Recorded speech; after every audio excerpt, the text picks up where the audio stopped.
नमस्कार दोस्तों, आप सभी का स्वागत है ऑप्टिवर्स पे। तो बीएचयू में दशहरे के पहले शुरू हो जाएगी स्नातक की काउंसलिंग, यानी यूजी की जो काउंसलिंग है वो दशहरे से पहले शुरू करने की तैयारी चल रही है। मेरिट जो लिस्ट है उसको बनाने पर मंथन चल रहा है और अहम इस पे बैठक जो है होने वाला है। तो पूरी डिटेल जान लेते हैं और पीजी के लिए भी काफ़ी इंपॉर्टेंट अपडेट है बीएचयू की तरफ से, वो भी हम जानेंगे। तो आप लोग ये वीडियो लास्ट तक देखिएगा। चैनल को नहीं सब्सक्राइब किया तो सब्सक्राइब करिएगा, बेल आइकन प्रेस करना नहीं भूलेगा। तो ये अमर उजाला का न्यूज़ है, इसमें देख लेते हैं बीएचयू में जो यूजी के लिए काउंसलिंग प्रक्रिया दशहरे में जो है, जो आपका अगले महीने में दशहरा होने वाला है उसके पहले ही शुरू कर दी जाएगी, है ना। उसके लिए तैयारी चलना जो है हो चुका है और इसके लिए विश्वविद्यालय स्तर पर पाठ्यक्रम मेरिट लिस्ट बनाने की सहित अन्य तैयारियों पर मंथन चल रहा है।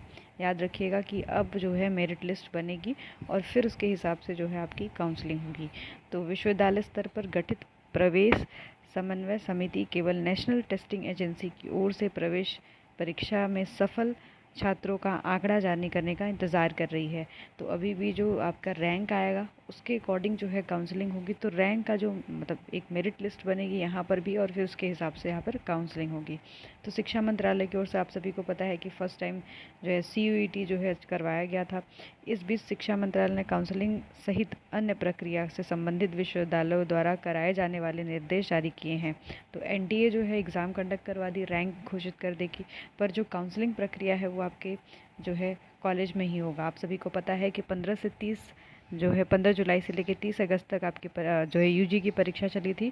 अब जो है मेरिट के आधार पर आपका जो है एडमिशन होगा और मेरिट की जो सूची है वो अब जो है बीएचयू जारी करेगा।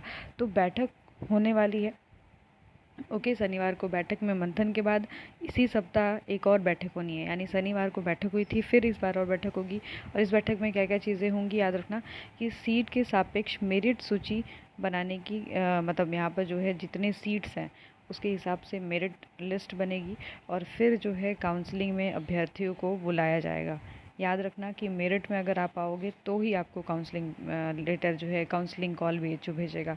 और आपका काउंसलिंग कॉल किस पे जाएगा? आपके मेल एंड और आपके जिस नंबर से आपने फॉर्म फिल किया था उस नंबर पे जाएगा, ठीक है।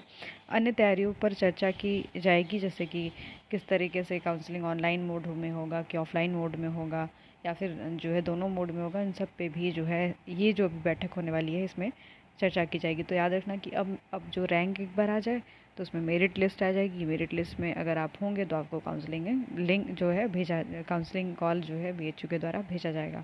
रही बात यूजी की, तो यूजी का जो है कल पोर्टल अब क्लोज़ हो चुका है आपके ऑब्जेक्शन का। अब 3 दिन में, याद रखना कि 3 से 4 दिन में जो है आपका रिवाइज्ड आंसर किया आने वाला है और फिर उसके बाद 27 तारीख 25 से लेकर 27 के बीच में जो है आपका रिज़ल्ट घोषित हो जाएगा। तो याद रखिएगा कि जो आपकी काउंसलिंग है वो दशहरे के बाद से स्टार्ट होगी। क्लियर? आपकी काउंसलिंग दशहरे के बाद होगी, यूजी की काउंसलिंग दशहरे से पहले होगी। तो आप भी अपना जो है सारा डॉक्यूमेंट्स रेडी करके रखिए और काउंसलिंग जो है प्रक्रिया जो है जल्द से जल्द हर यूनिवर्सिटी शुरू करेगी। तो जो भी आप जिस कॉलेज में एलिजिबल होंगे वो आपको काउंसलिंग कॉल भेजेगा।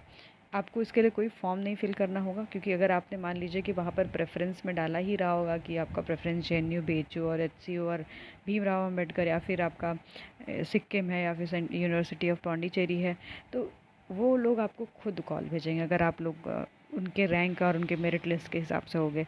तो इसके लिए कोई फर्दर फॉर्म नहीं भरना होगा। ओके, तो अभी थोड़ा सा वेट कर लो, फिर उसके बाद जो है आपका एक रिवाइज आंसर किया जाए, फिर रिजल्ट आ जाए, फिर रैंक बन जाएगी। रैंक बनने के बाद फिर आपको जो है काउंसलिंग कॉल भेजा जाएगा।